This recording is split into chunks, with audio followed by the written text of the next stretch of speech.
Okay, we're going to be taking a look at Mark Herman's Gettysburg Game, which appeared in the latest issue of C3I magazine, number 32, 2018. Now, the main game that comes with the magazine is Issy, a battle in the Napoleonic Wars. I must confess I'd never even heard of the Battle of Issy. It's an obscure battle that took place just south of Paris. But we're going to be taking a look at Mark Herman's game, Gettysburg. Perhaps another time I'll do the Battle of Issy. But before I talk specifically about Mark Herman's game, I think it's makes sense to do a little bit of a survey of Gettysburg games that have come before, since we've had so many of them. Okay, I've been making a few notes here based on the statistics available on Board Game Geek. Now, if you go on Board Game Geek, you'll see a whole host of Gettysburg games having to do with the battle, the campaign, so on. Now, I've counted over 70 Gettysburg games designed since 1958. But let's reduce our parameters a little bit. I've made a few notes here. Of all the Gettysburg games published, games that have Gettysburg games with only one map, there's about 21 of them. Games that cover the entire battle, there's about 27 of them. Games like Devil's Den, Little Round Top, McPherson's Ridge, that cover only portions of the battlefield, there's about 11 of them. And there's at least 6 of them that I would call operational, that cover more of the campaign, like Lee Moves North and things like that, covering the campaign. So we want to cut down the parameters. So in my other reviews of Gettysburg games, I've generally kept it down to the ones that concern the whole battle and are usually on one board, but not exclusively so. Okay, well, I've been playing Gettysburg games since 1969, and I began with the old 58 version of Gettysburg, later bought the 59 version, which was the hex grid version, and then later got the 1964 version, which reverted back to the old 58 version. Of course, Avalon Hill did the 77 version. You might want to see my videos I did on that game. There's the Gettysburg 88 version. Avalon Hill is responsible for, at least 4 or 5 versions of Gettysburg alone. And of course I got the magnum opus game on Battle of Gettysburg, Last Chance for Victory, which is down to the regimental battery level. And I did a video on Terrible Swift Sword too, so you may want to pick that up if you want to review an old classic. So we're going to be taking a look at Mark Herman's Gettysburg. And why did I call my video, "Oh my God, not another Gettysburg game"? Well, this is the reason. Every designer that embarks on the campaign of doing a Gettysburg game brings his own thoughts on the subject, his own reading, his research, his own prejudices. We all do that in tackling any subject. So again, to try to narrow our parameters down, I made a little list of the scales used by the various games. And it breaks down kind of like this. And I just chose, I think it's 21 Gettysburg games here to show you what kind of scales they used. Now, the early Avalon Hill efforts always had divisions for both sides. Confederate had divisions, Union had divisions. In one of the incarnations, both sides had divisions, but the Confederates could break down their divisions into brigades. But basically, they were still divisions. So in the early efforts, the scale was always divisions. Later in the 70s, we had Cemetery Hill, Terrible Swift Sword, and the 77 Avalon Hill game. Avalon Hill went to brigades for both sides. Terrible Swift Sword used regiments for both sides. And for Cemetery Hill, by SPI, they used divisions for the Union and demi-brigades for the Confederate. Later games by Phoenix Enterprises, Gettysburg High Tide of the Confederacy, Gettysburg 125th Anniversary, Gettysburg Lee's Greatest Gamble. The popular scale was brigades for both sides. Summer Storm, Rick Barber, another big, huge game on Gettysburg, went with the regiments. These were big games, though. Games that you couldn't play in one sitting of 2 hours. And, of course, we have the big monumental 3 Days of Gettysburg, GMT. It was also regimental. But overall, the favorite depiction was the brigade level. More recently, Battle Hymn, Gettysburg, by Compass Games, also went with brigades for both sides. Now, when it was first announced that Mark Herman was doing a Gettysburg game, I was kind of excited because Mark is certainly one of our most prolific and talented designers in the field. So anytime a designer with Mark's reputation takes on the subject, I'm certainly interested in it. So when I heard it was coming out and I heard it was going to be a simple game, I thought this is going to be pretty cool. I certainly want to get myself a copy. Now, I've only had my copy here for maybe a week or so. But what shocked me was when I first went on Board Game Geek and saw some of the playthroughs and some of the reviews, because I was quite shocked to see that the level of simulation for Mark Herman's Gettysburg game was core for the Union and division for the Confederates, which is a radical change from all the scales that have come before. This is very radical. I'll try to explain why. Okay, I've just wrote down these notes from memory here, just jotted them down very quickly, so they may be off by a notch or two.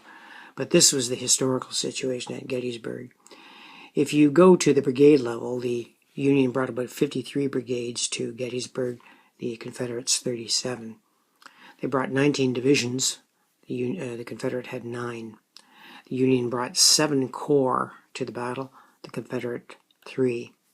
So you can see a designer in designing any game on the Battle of Gettysburg has to be aware of the order of battle and the level of simulation that he's going to depict. Most have picked, as I mentioned, the brigade size. And the brigade is really the unit of combat in the Civil War. Battles were decided really on the brigade level. They were not decided on, I forgot to mention here, the regiments. I don't know the number of regiments for the Union at Gettysburg. There's quite a lot of them, quite a lot of Confederate regiments too. But the regiment was a unit of recruitment, as was the company. It was not really a unit of battle. Of course, individual regiments got in battles, but they tended to stay in their brigade formation. So the favorite level of simulation has always been brigades. So when I heard that Mark was doing a game and the Union was corps level, 7 counters, and the Confederates were division at 9 counters, automatically there was sort of at cross purposes kind of thing. One side was at one level of simulation, the other was at a different one. Usually in all the other designs, most of them, the level of simulation has been the same. So I was quite shocked and quite concerned, actually, when I heard that Mark had chosen that scale. But not doing any prejudgments. Wanted to see what he had done with that scale. And now we will proceed to the actual review of the game itself. Now, as I set up the game, I can talk a little bit about it. But there you have before you all the counters that are in the game. Like I mentioned, the Union are at the corps level and the division, the Confederates at the division level. So this game can be set up in like 2 or 3 minutes. One thing certainly highly in its favor. You'll want to set up the Union in their order of appearance, and the order of appearance is on every single counter, as are the Confederates. So let's put all our units, put all the ducks in order, so to speak, and we'll set up the game. Okay, before starting, I should mention the word review. I dislike the word review very much, and I use it, everybody uses it, but I just don't like the word review. When I look at a game, that's why I say I'm looking at the pieces, And these are just my opinion and based on the research and study that I've done. So to review another person's work, I don't think it's quite fair sometimes when you haven't produced one yourself. It's very easy to criticize someone else's work when you haven't done anything. Now the game begins with this setup. This is an optional setup from Meade and Lee. I won't get into that right now. But it's a setup we've all been used to. Heath's division coming in on the Chambersburg Pike and Buford's division of cavalry opposing his advance on the Chambersburg Pike. Now I should mention that the level of simulation here for time is very coarse. Example, each turn represents half a day. So turn 1 represents the whole AM portion of July 1st. Turn 2 represents the whole PM portion of July 1st. So that is very coarse, and you'll see what I mean in a moment. Now, past Gettysburg games have usually picked the 1 hour scale per turn. And they've done that for a reason. That's because units at Gettysburg were arriving all through the day. It was a classic meeting engagement. As we know from our history, a lot of the units came up the Emmitsburg Road and up the Tinytown Road. Later in the afternoon, the 12th Corps arrived from the Baltimore Pike. Most of the Confederate arrivals arrived here on the Chambersburg Pike, roads coming down the Mumsburg Road, and later early from the Harrisburg Pike. And with the hourly time scale, that was no problem. The units could filter in all during the day, as they did historically. Now the trouble with the AM-PM concept is that any unit that arrived in the first half of the day comes on, and this can lead to some historical distortion. Now, forgetting that for a moment, we're going to show a little bit how the game works. And by the way, I'll let the cat out of the bag. This is a fabulous little game. I think it is terrific design, really, really good. But it fails in many ways as a simulation because of the scale chosen. One of the rules being that units that are off of the board must come on first. You cannot move units on the board if you have units that are scheduled as reinforcements. And here's where some of the distortion lies because of the scale. You've got Reynolds' Corps here, who comes in on the Emmitsburg Road. Howard, who comes in on the Tinytown Road. Now Howard actually, some divisions came in on the Emmitsburg, some on the Tinytown.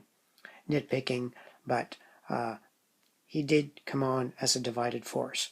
However, with the Corps structure, we have to go one way or the other. Mark chose to have him come in on the Tinytown Road, Reynolds on the Emmitsburg Road, and that's perfectly fine. Where some of the distortion can come in is we know that Reynolds arrived at the on the battlefield first, because actually his lead divisions were camped here around Marsh Creek, and Howard followed. Now, because of the structure of the game, Howard can actually reach and get to Gettysburg before Reynolds. Like I said, this is a game, not a simulation. Let's see how the men work. Okay, the Confederates start the game first, and the only counter they have on the board is Heath, so it would be Heath that's moving. And you can see the symbol on the counter, the two little wee Confederates marching. It means he's in march column. The flip side is they're in battle order. Now, if the Confederate moves, because he can decide to pass, he would move, he's got a speed of 4. If Heath spends his entire move on a road, he can move 8. But there is a rule that if you come into a secondary zone of control, in this case Buford's, you have to flip to your battle side. So a typical move might be Heath moving to hex 1103, he's within 2 of Buford, he flips to his battle line side, and his move is over. That's how simple the movement is. Simple but elegant. Then play passes to the Union player. who is allowed to move one single counter, just like the Confederates. However, the rules state that you have to move units that are coming off the board first. Now, me being a bit of a history buff, I'll have Reynolds come on first. He would be the best one to come on anyway, because he's a better unit. He's got 2 stars. He moves 4, but if he goes on a road, he moves 8. So we'll have him move up the road. 8 squares. And now, play passes to the Confederate. Or the Union could pass, but that wouldn't be the optimum move, I don't think. You still want to get Howard's men on the board. So play would pass to the Confederates. Now here the Confederates have some options. Because Heath is now in battle formation, he could close on Buford. 1 means you can move 1 space. Or he could pass, and then if he passes, the Union has a special procedure where he rolls a die to see how many units he can move. But in this case, I'll have Heath close. He closes to hex 1204 and stops. There is not a combat phase at this point. Combat only occurs after all units have moved. So, play passes back to the Union. And, according to the rules, he must move units that are coming onto the board first, which means Howard's corps has to move. And we'll have Howard move 8 up the road.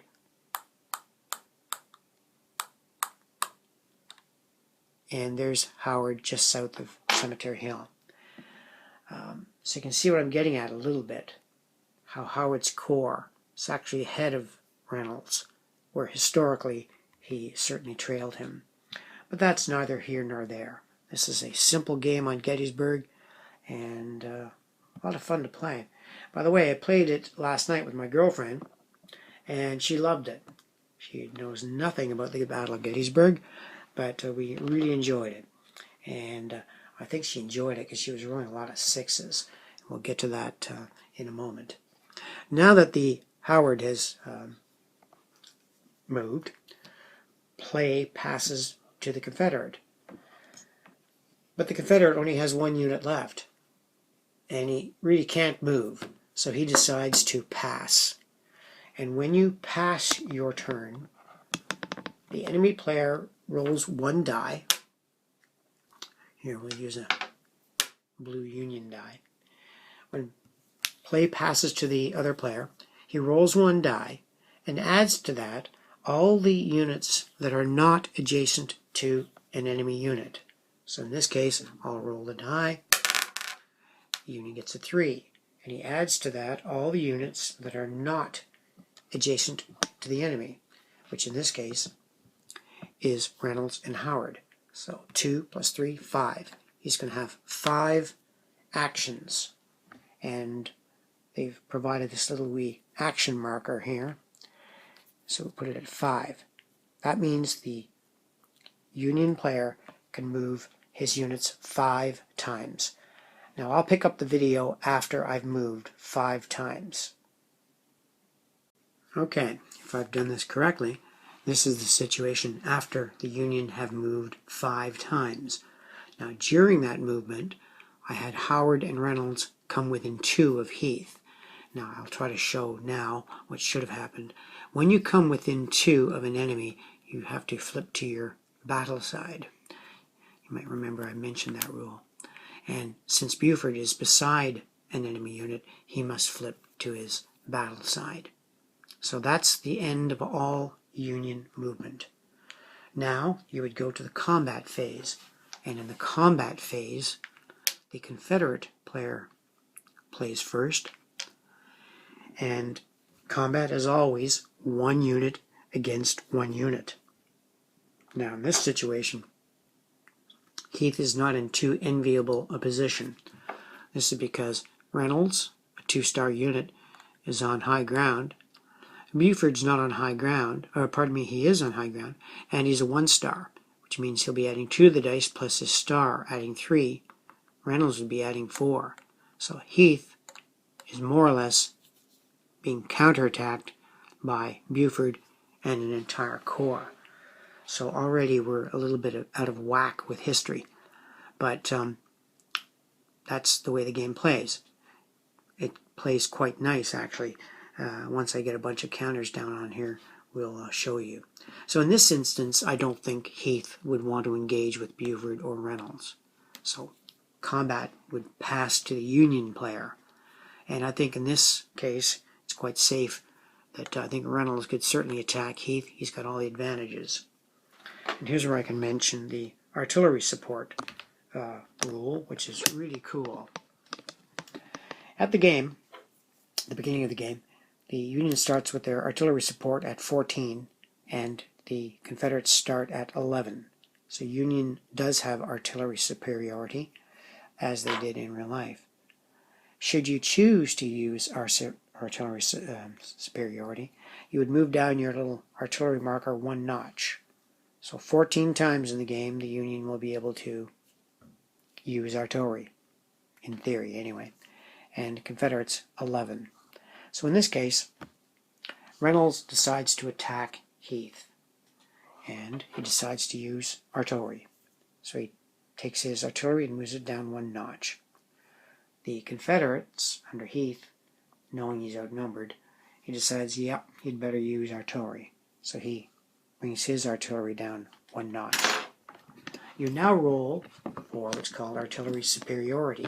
It's a straight, raw die roll, 6-sider. High man wins artillery superiority. Let's see how this goes. You roll. Okay. In this case, the Confederates roll a 5 and the Union roll a 4. So Heath has artillery superiority in this case.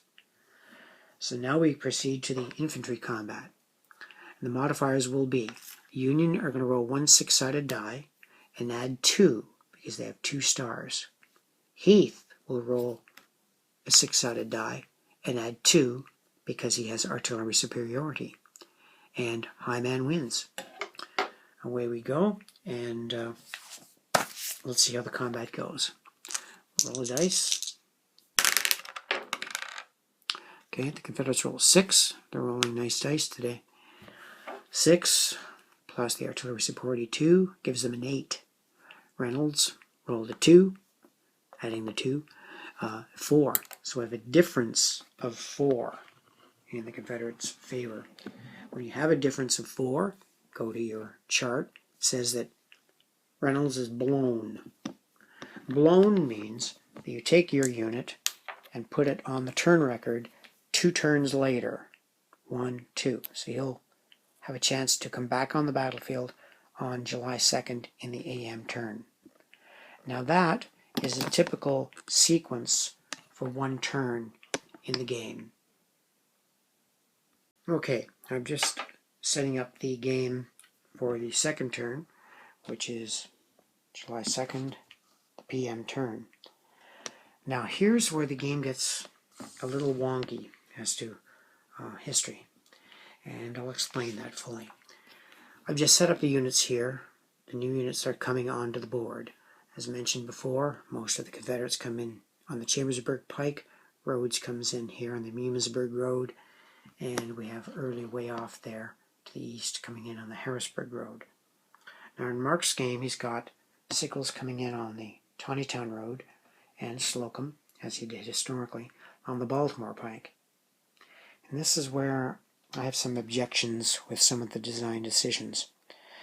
As mentioned, the time period is very coarse, AM/PM, which will not allow for the fine-tuning of units coming onto the board in hourly sections, and fully understanding that this is a simple game. Now Mark says in his design notes, I might as well quote from it right here. He says, note, the order of appearance for units at Gettysburg is well known and documented. I have modified the times of arrival and location so units achieve their historic roles without rules overhead. For example, Johnson's division historically arrived on the Chambersburg Pike and then moved to the far left flank of the Army of Northern Virginia. Quite true. Johnson did arrive very late in the afternoon of July 1st, and only got into position on Benner's Hill here, way over on the right, at dusk. Now there's problems with that, and also Sickles too. Mark states that he altered the times because to prevent rules overhead. Well, I do not understand why Sickles, who arrived on the Emmitsburg Road, mainly, Mark arbitrarily changed to the Tawnytown Road. I just don't see any difference between moving Sickles over 5 hexes from where he historically entered. I just don't get it. Now that's a design decision. That's fine. The case with Johnson, well, that's a little bit more problematic. Johnson did arrive at the end of, well, he was stuck behind Longstreet's trains. That's why he arrived so late. And he did arrive across the front of the battlefield, marching and getting to the Benner's Hill area at dusk. Now, why Mark has him arbitrarily just sort of teleport 4 miles east and come in on the Harrisburg Road, I don't know. I guess it was his intention to show that Johnson can arrive at this position at dusk on July 1st. But the trouble is the game is not very good at simulating the opening moves of the battle anyway. So it would be just as correct to have Johnson come in on the proper road, and you don't have to write any rules for it. So his statement about rules overhead, I don't understand. It says right on the counter what road and when they arrive. So having Johnson arrive on the proper road or this road, I just don't see the difference. No one can say, well, that's nitpicking. Well, again, I'm trying to remember the level of the simulation. It's core level. Got that.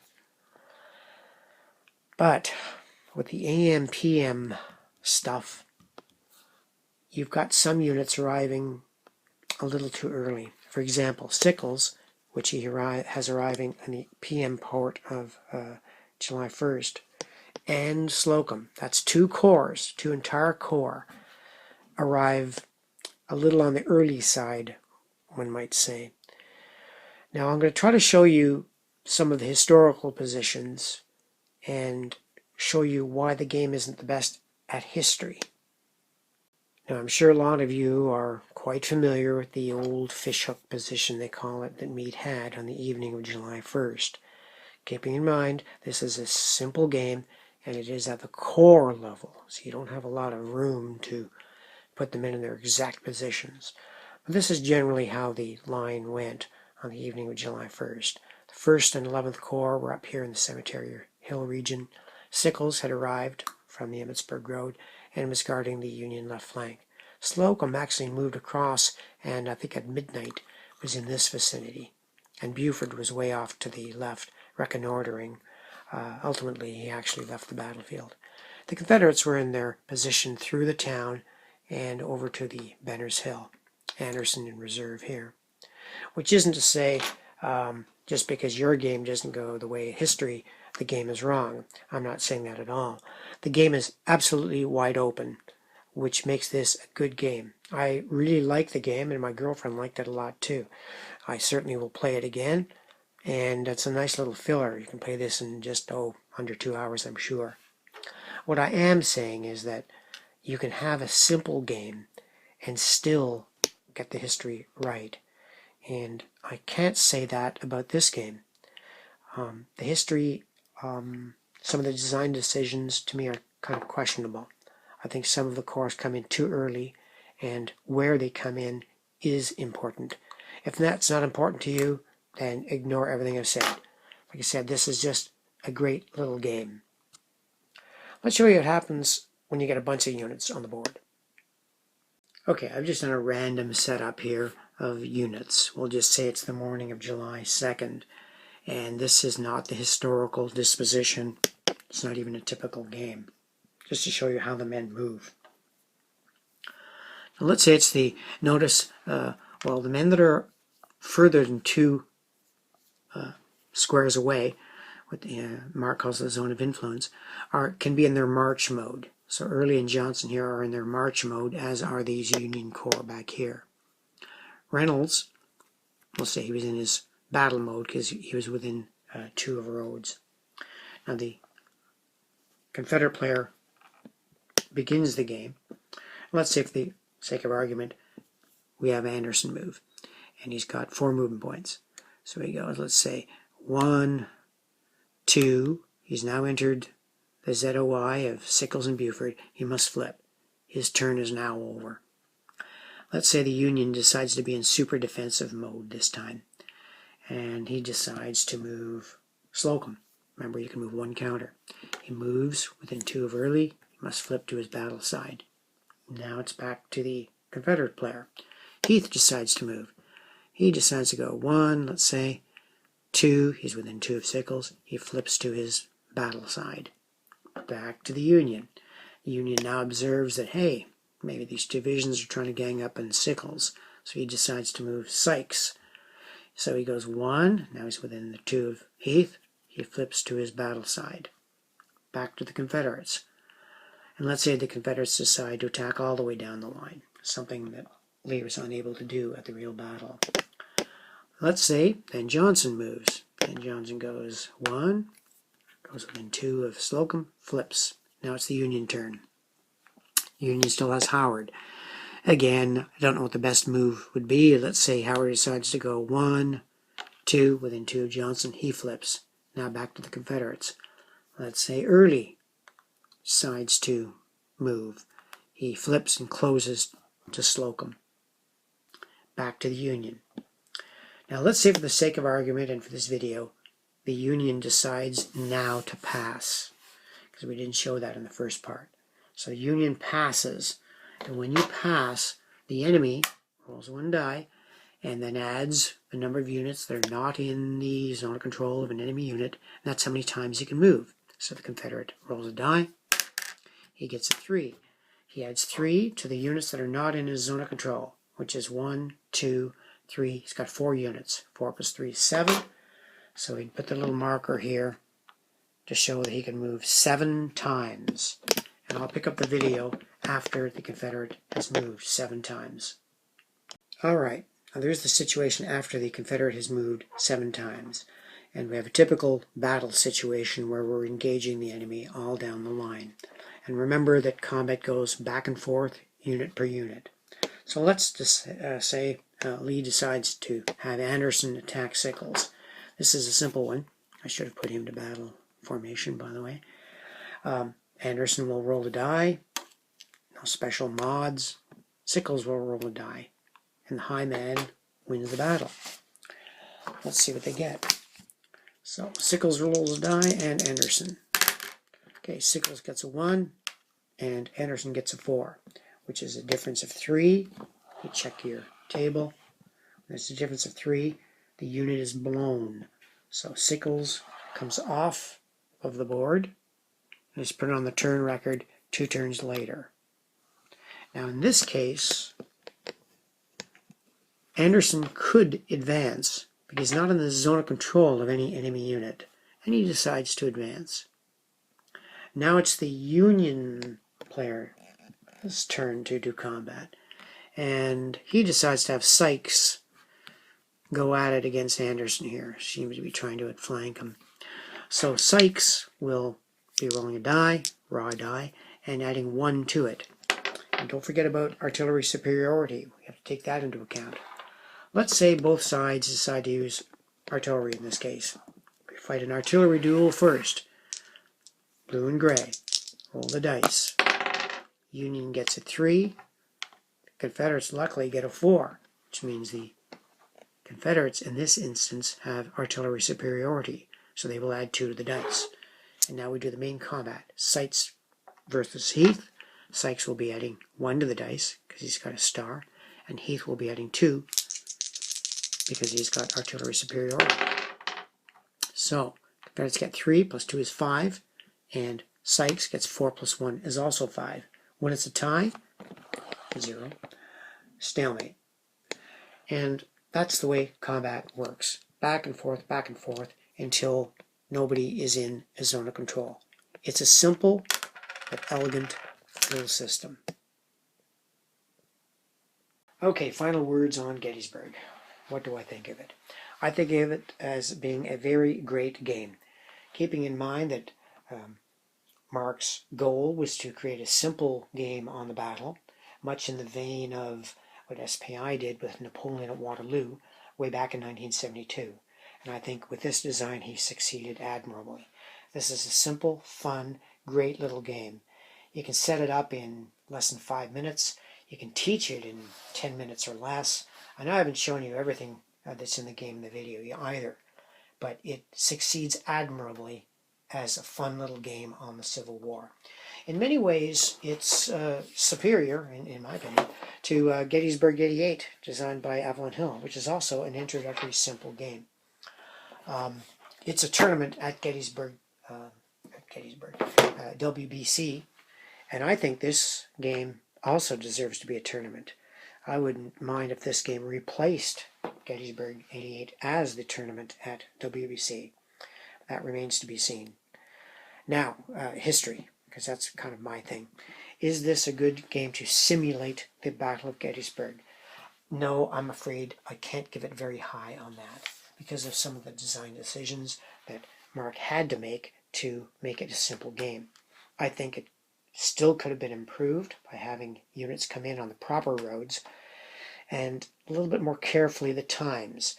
Now, maybe in playtesting they found that having the corps come in historically at the exact times, the game was imbalanced. I'd have to practice it myself. As a matter of fact, I might do that next, just fool around with some of the units arriving at the exact historical times and see if the game works. It may not, I don't know. But if you think you're going to be able to get your troops into the famous fishhook line and simulate the Battle of Gettysburg, I think you're going to have a rough time with it. In the games I've played, there was no fighting down near Big Round Top or Little Round Top. All of the fighting seemed to take place well north of the town, because us wargamers, we tend to be a lot more aggressive than perhaps Meade was. And of course, with this order of appearance and at the core level, you can afford to be. So that's my final word on Gettysburg. I think I've been fair to the simulation. A great little game, and highly recommended. Thank you for watching.